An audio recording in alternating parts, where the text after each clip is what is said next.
The Christopher Ward C60 ELITE 1000 watch review. A very titanium tooly beast that is as legible as it is tooly. Welcome, of course, back to the Time Bomb channel, guys. I hope all is good in your part of the world, and we're in for a little bit of a treat today with this loaner that has been shared with the channel by Christopher Ward. Yeah, just let that one sink in just a second while I start rambling a little bit here. Just bear in mind that it is a loaner. It does come with a little wabi-sabi. There's a couple of dings on the case there from previous reviewers who've had it, and there's a couple of other aspects to the finishing on the watch as well that I'll highlight a little bit later on. But yeah, straight out of the box, very impressive. Let me just zoom in there a little bit. Okay, so let's kick off with some key specs. It is a 42mm across, but of course you'll need to add just a couple of mils extra for the crown, which protrudes outside of those crown guards there. It's then quite a manageable 49.3mm north to south. Again, I'll go into this a bit later, but I think it could actually be longer for the size of the head. It's just around 15mm deep because there is quite a significant porthole on the bottom. Again, more on that later. And then it sits on very sensible 22mm lugs. The first thing that that jumped out at me when I took it out of the box the other day when it arrived was, bam, legibility. This thing has legibility in spades. The hour markers and the hands, etc., you know, are so clear. It doesn't matter what time of day, where you are, the angle that you look at it from. Added to which you look at the depth at which the seconds hand and the minute hand dig into that minute track. You know, there's absolutely no need for double checking what minute or second it's showing. You've then got the little splash of red at the top. And then again, it sort of semi-matches the chronometer text here, and then on the seconds hand as well. Although, depending on the light, sometimes you can see that the seconds hand, the red, maybe it's just because it's a little finer, does appear a fraction more orange. But again, this is probably one of their first prototypes out that they ping off to reviewers, etc. So again, it might not be exactly like this when it comes to you, should you be seeing considering buying one of these. The other thing, I think that contributes to the legibility is that apparently that bezel is ceramic. I think it's more sexual than it is ceramic, and I've not actually seen a ceramic bezel that's finished in that way, with that brushing on the top of it. Really very impressive. But again, the type, the font that they've used, the spacing around, etc. It's just absolute quality. And as well, you notice how they've highlighted the inner ring of the 15 minutes. I'll touch on that when we come to the loom as well, because I may as well just tell you now. It's sort of 16 minutes, as you can see. They've painted a little bit extra on there, and you can sort of see some people going, "Oh, what have they done that for?" The knurling on the bezel again is more coin edge than it is buttressed, sort of heavy duty knurling. And it sounds a little bit more like a princess farting. However, the action I think is very good, and I'm wondering, if it was steel, it might not be as good. Let's just shut up and listen to it. As I say, I think because it's a little bit lighter, it's got quite a nice pop to it. Again, though, I'm not getting 100% line up, and again, I'm wondering as well if that's because, again, it's that sort of loaner. This probably just needs removing and refitting, so that it aligns perfectly. So OCD dudes amongst you, bear with it in time. Added to that as well, as I say, there's a bit of wiggle on it, and again, I think that's just down to the fact that it's probably been a little bit manhandled by a couple of previous reviewers who want to give it a proper test. The case body, is their standard light catcher case body, but obviously this one, they're made out of grade 2 unobtainium. But the profile I find of the watch especially because of that very muted matte gunmetal titanium. It is quite possibly my all-time favorite watch finishing. I mean, it is just the ideal color. Titanium, yeah, it rhymes with unobtainium. We've got lumps of it around the back. Anyway, sorry, focus. What else was I going to say? So Lume Junkies, let's do that, because I was talking about that minute track. Study yourself, Lume Junkies, because this thing is, you know, it's freaking gorgeous. It's absolutely superb. Super Luminova X1, and just look at it. Absolutely gorgeous. It pops like a freaking Olight. It is brilliant.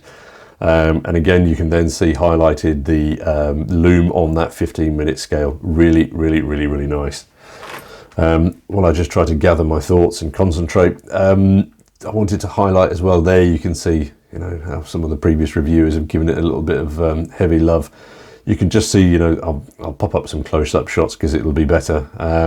They've kept that polished shoulder off the edge there. Again, it's just brilliant, and again, just makes you want to look at it even more. I think, frankly, it's one of the best side profiles I've seen in quite a long time on a watch. And I think it's all down to, again, you know, dark titanium finishing, you know, with a popper flash of light on that shoulder. Excellently done. I referenced the crown as well. You've got a swelling here as opposed to, you know, some heavy duty crown guards. It does come sort of embossed as opposed to engraved. Seiko, remember guys, when you used to make proper crowns. Let's just show you the little action here. Nice positive pop, and again, just butter smooth movement. Really, really, really, very, very nice indeed. And again, yeah, just re-engages absolutely perfectly. Yeah, no issues at all with that. Very impressive. You'll of course spotted, you know, you've got the helium release valve on the side, and as I mentioned before, it comes with 1,000 meters worth of watery goodness. Way more than most people and your average rubber duck is ever going to need in real life. But I think it just adds to that sort of, you know, brutish nature of the watch. Added to that, and let me just give that a bit of a fingerprint removal. Added to that, they've achieved that 1,000. Let's try that again. They've achieved the 1,000 meters worth of watery goodness, and that's including the, you know, big old porthole out the back, and I think that's impressive enough as it is. You know, it's not an easy achievement to receive, you know, to achieve that level of watery goodness, and clearly that's probably down to the sapphire that you've got in there, which is around 3.4 mils thick. It's a huge lump of glass in there. Buzzing away inside, as you can see there, we've got a Solita SW220. Now, my understanding, recollection is that there's 4 types of the 220. You've got standard, special, or elabore, excuse my Italian, premium or top, and then COSC. And that's what you get in here, the COSC. And that's where you can see, just look at the second hand moving as it goes around there. I find that absolutely gorgeous and fascinating, but yes, I am a confessed watch nerd. That movement has a power reserve of 38 hours. I mean, it's not a huge power reserve, but it is going to be incredibly accurate.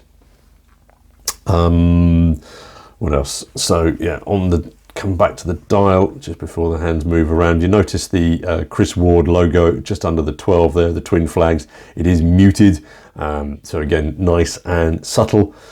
But here's where I'm going to go with my first gripe. I don't like the signature at the 9. I mean, the signature itself is fine, but is it really necessary?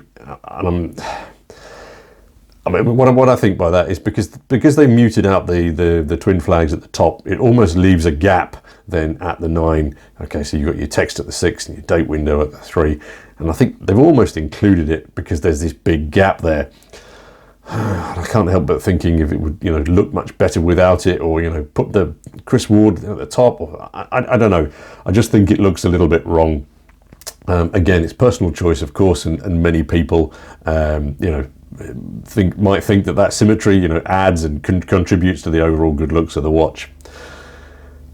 It is, of course, you know, it's a rock hard, solid, dependable, brimming with confidence and accuracy. Except that the day that I wore it out, I did find it a little bit awkward to wear. And I think that is primarily down to the fact that the lugs on here are really quite short.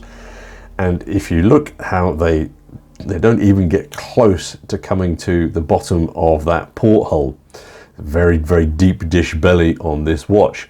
And as a consequence, I mean, I'll pop up some photos, but I will throw it on wrist here as well. It does become a little bit of a pot on your wrist. Now, I think there's several reasons for this. I think firstly, it's the the addition of that porthole at the bottom. Do we truly need it? The movement itself, I don't think is that much eye candy. And I think if the case back were flusher, or alternatively, if the lugs, were a couple of mils longer, and I think they can afford to be on a watch this size, it would sit much better. Clearly that is going to depend on your wrist, and I also think that the strap is not contributing to that comfort overall. It's too flimsy.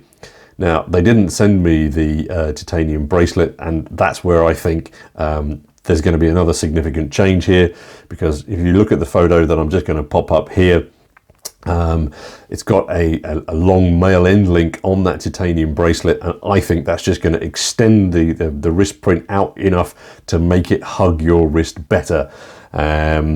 Because yeah, I mean, or another alternative, the Chronos that I bought off AliExpress the other week comes with these pre-curved straps, and I'm wondering if a watch of this price doesn't warrant something similar.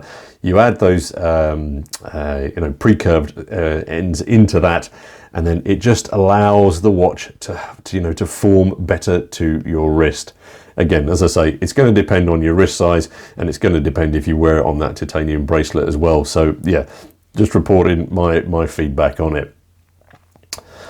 As I say, I only get to see what they've lent me, and they've only given me this strap.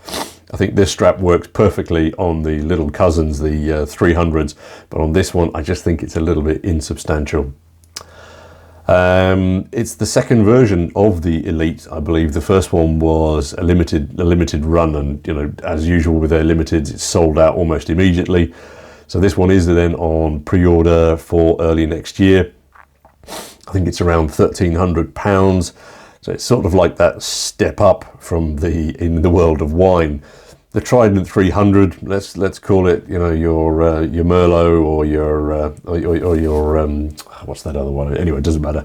It's sort of the little brother, but it's not little in specs nor appeal. The 300 series, I mean, it's a superb watch. You just have to look at the volume of sales to check its success. The 1000 here, I think, is slightly more the Barolo of dive watches, isn't it, in comparison to the other Chris Ward's from their catalogue. It's more refined, yet it's also more beast mode. That big open face, so clear. And I do sincerely hope that when they send this to future reviewers, that they include the bracelet, so that they have those reviewers have a chance to compare fit and all-day comfort wear. Because I say, you've got that titanium head, titanium bracelet. I think it'll work, but I haven't got the first-hand experience to be able to say that. I think it's a value package as well. That alone is another clear win for Christopher Ward. A Swiss-made watch, with ridiculous specs and less than £1,500. That I think is very, very hard to beat in the Swiss watch world. Tissot 2000 aside, of course. All right, guys. Just a few of my thoughts on this one. My thoughts, as always. I'm looking forward to hearing yours. If you've got experience of one of the first iterations of these, please do drop us a comment down below, because it would be great to hear your experience with the watch to date. Thanks as always for your time and for your view, and we'll catch you all in the next watch bit. Cheers, guys.